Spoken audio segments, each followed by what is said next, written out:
Bismillahirrahmanirrahim. Alhamdulillahirabbil alamin. Wassalatu wassalamu ala asyrafil anbiya'i wal mursalin wa ala alihi wa sahbihi ajma'in. Subhanaka la ilma lana illa ma 'allamtana innaka antal alimul hakim. Rabbi shrah li sadri wa yassir li amri wahlul 'uqdatam min lisani yafqahu qawli. Ya alim allimna min ilmika kama tarda bihi anna. Ya halim khalliqna bi khuluqil hilmi wa haqqqiqna bi haqa'iqil ilmi. Allahumma allimna ma jahilna wa zakkirna ma nasina. Allahumma yassir wa la tu'assir wa tammim bil khair. Amma ba'd. Para hadirin hadirat sekalian, alhamdulillah kita syukur pada Allah di mana pada pagi yang baik ini kita diberi lagi peluang oleh Allah untuk kita meneruskan perbincangan kita tentang dalam bab sabar ini.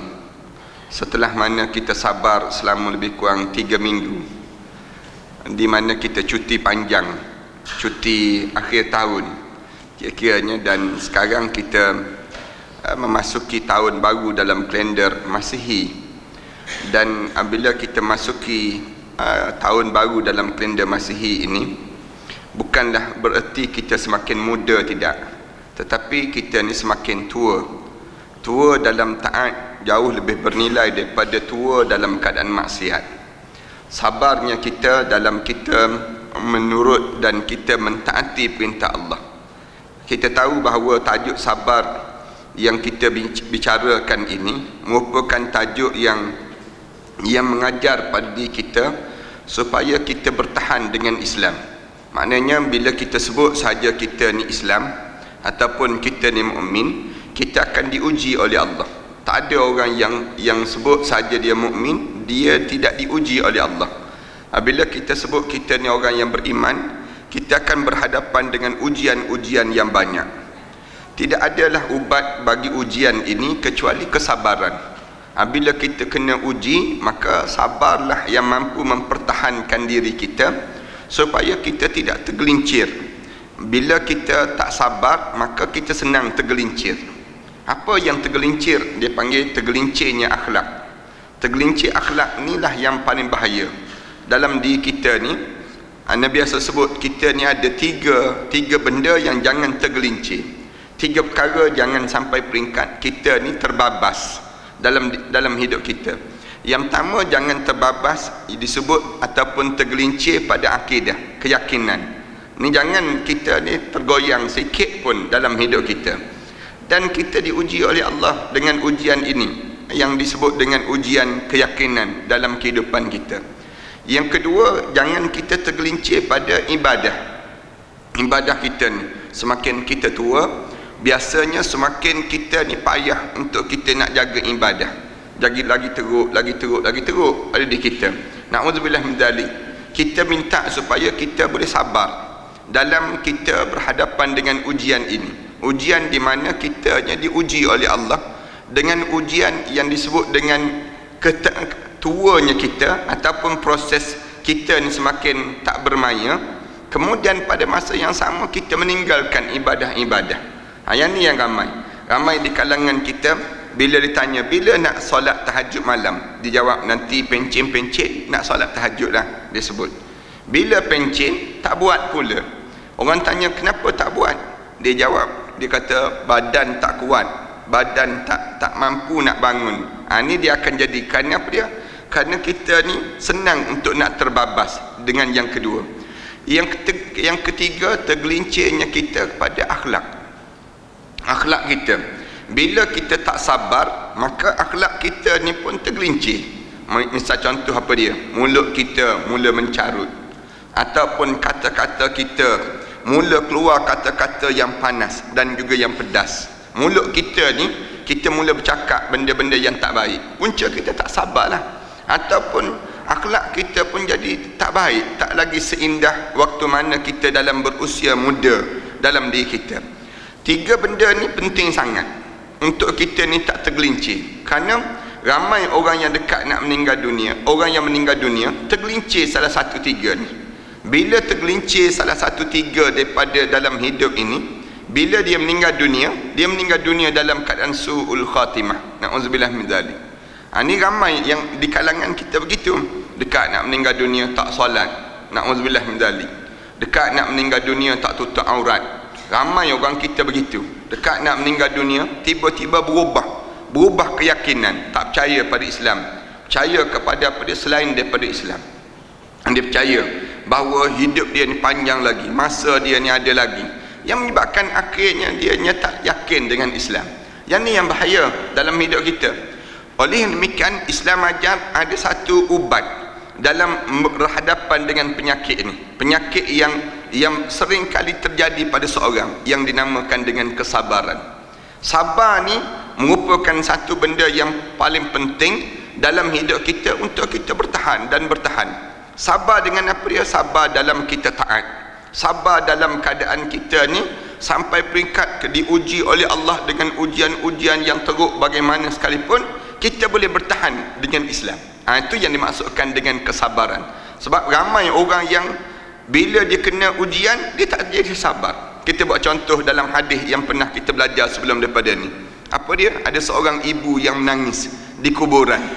Ibu yang menangis di kuburan.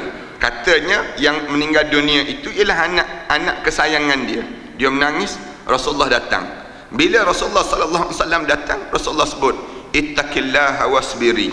Wahai ibu, ya ummah, wahai ibu, ittaqillaha wasbiri. Wahai ibu, bertakwalah kamu pada Allah dan sabarlah.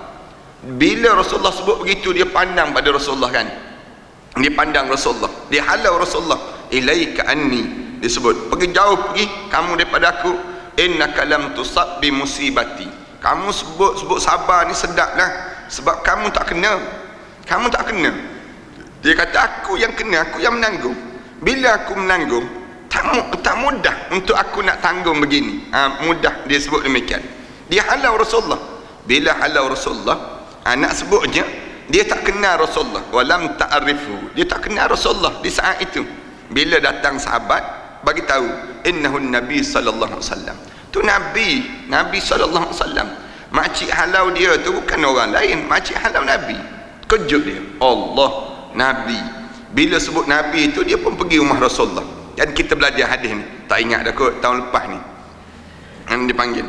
Kemudian bila saja yang disebut dengan dia pergi rumah Rasulullah, falam yajidhu bawabin. Di rumah Rasulullah tu tak ada pengawal pun.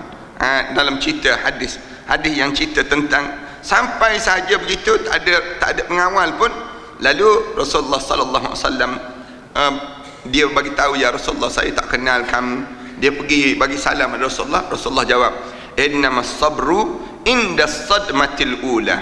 Sadmatil ula. Rasulullah kata, sabar ni bila mula-mula kamu kena musibah, kamu boleh tahan, itu sabar yang sebenar.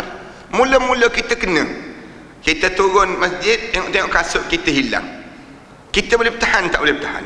Kasut dah lah baru beli, kemudian mahal pula, kena GST lagi, kita sebut. Kita yang kena benda demikian. Waktu tu kita boleh bertahan tak boleh bertahan? Ada orang dia cekak pinggang tu, menatang mana curi kasut aku, dia sebut.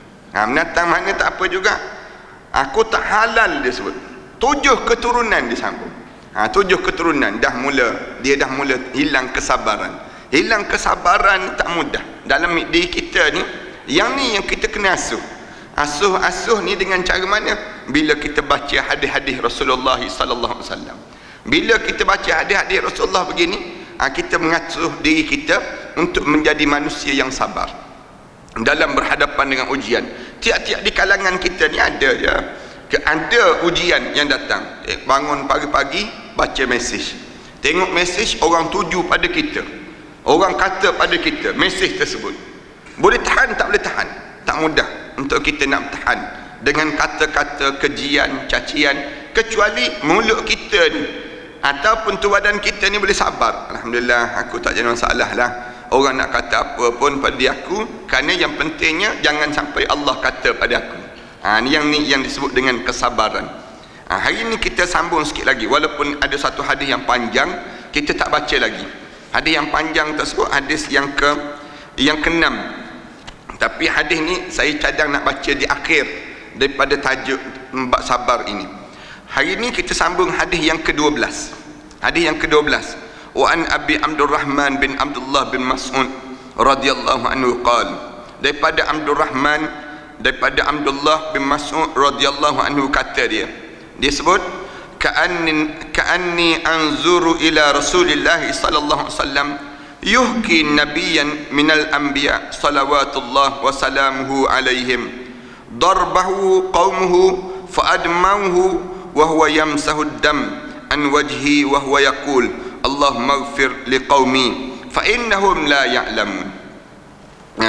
Daripada Abdurrahman bin Abdullah bin Mas'ud, Abdurrahman daripada Abdullah bin Mas'ud radhiyallahu anhu kata dia, seolah-olah aku melihat Rasulullah menggambarkan satu gambaran, satu suasana. Dia sebut anzur ila Rasulullah yuhkin nabi. Rasulullah cerita satu peristiwa yang berlaku pada nabi-nabi minal anbiya, daripada cerita nabi-nabi yang ramai ini, salawatullah wa salamuhu alaihim, mudah-mudahan Allah sampaikan salam kita dan keselamatan untuk mereka.